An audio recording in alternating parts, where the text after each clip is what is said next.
Hello everyone, Mr. Creepy as Hell here. Before we get started with this video, I just want to wish you a happy holiday season. Also, please like and share this video if you enjoy it. And if you love the content that I'm putting out, please subscribe to my YouTube channel. Make sure you cut on all notification bells so you will be notified whenever I release a new video. Because if you don't subscribe to my YouTube channel, Grumpus is gonna come for you.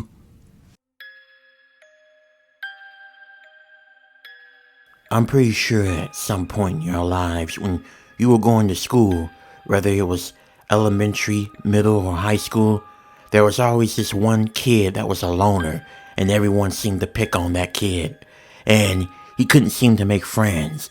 And I'm pretty sure you, a person who had good morals, wanted to see that kid happy, and you'll try to do all you can to try to be that kid's only friend, whether people pick on you or not, for trying to talk to that loner, weird kid. That was me.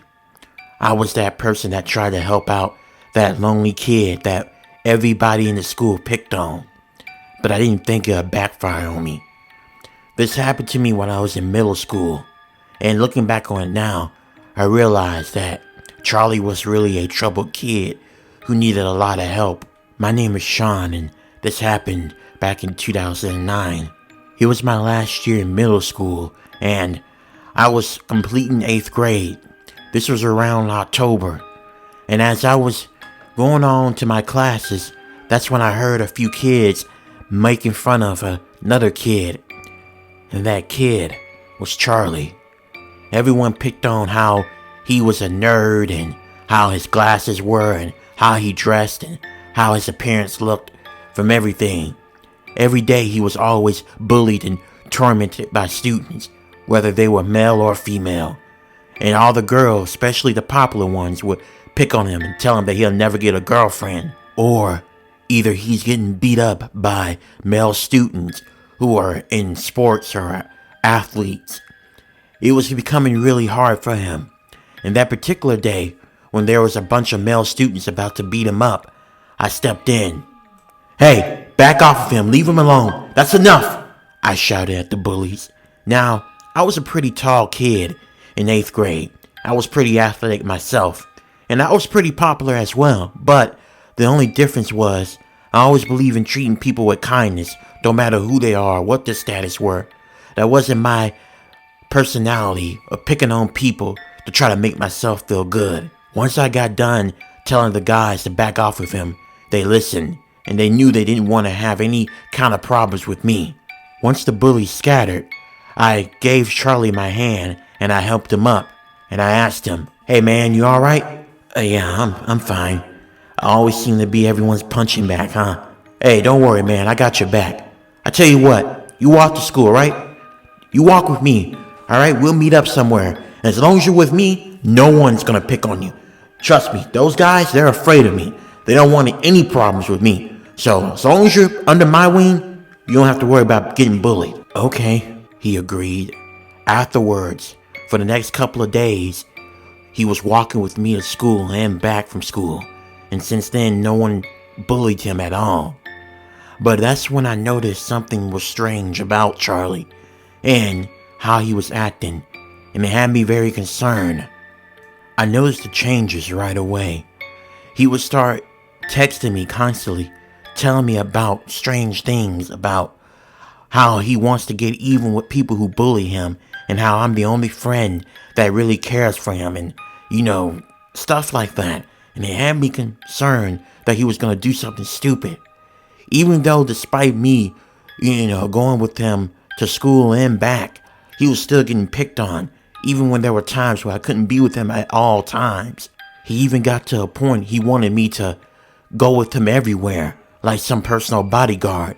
He even tried to schedule his classes the same time as mine, just so he can be near me. Like I said, I took it as he didn't want to get picked on and bullied. But this one particular night, and this is what changed everything. That night, I was in my room doing my homework and taking care of other things. I remember there was a knock at my window. I opened it, and there was a note that was attached to my window. and it said, "You and me are friends forever. You're the only friend that I can trust." Now, nothing was weird about the message, but what it was written in was more disturbing. It was written in some red substance, and I looked at it and I observed it, and it wasn't paint. It was blood. This had me freaking out, and it made me very uncomfortable to the point I didn't know if I really wanted Charlie to hang near me. But that's not all. When I looked down to the ground, I saw something even more disturbing. And what I saw really, really, really unsettled me to the point I did not only have to stop hanging out with Charlie, I had to call 911. What I saw was my dog. He was dead.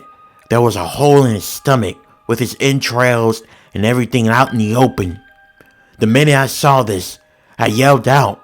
My parents came in my room and I showed them what I saw, and they called 911. And that's when I reported it and I told them about Charlie. Once that happened and his parents were notified, they quickly removed him from the middle school.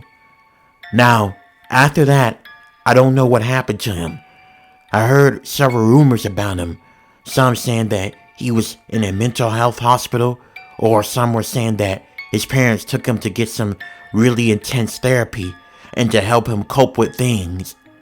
I don't know what happened to Charlie, but I really hope he got the help that he needs and that he's doing much better than he was before, hopefully. I mean, I can kind of understand why he was like that. Maybe the bullying and the teasing just made him snap. But whatever it was, I'm hoping that he's better now and he's healed.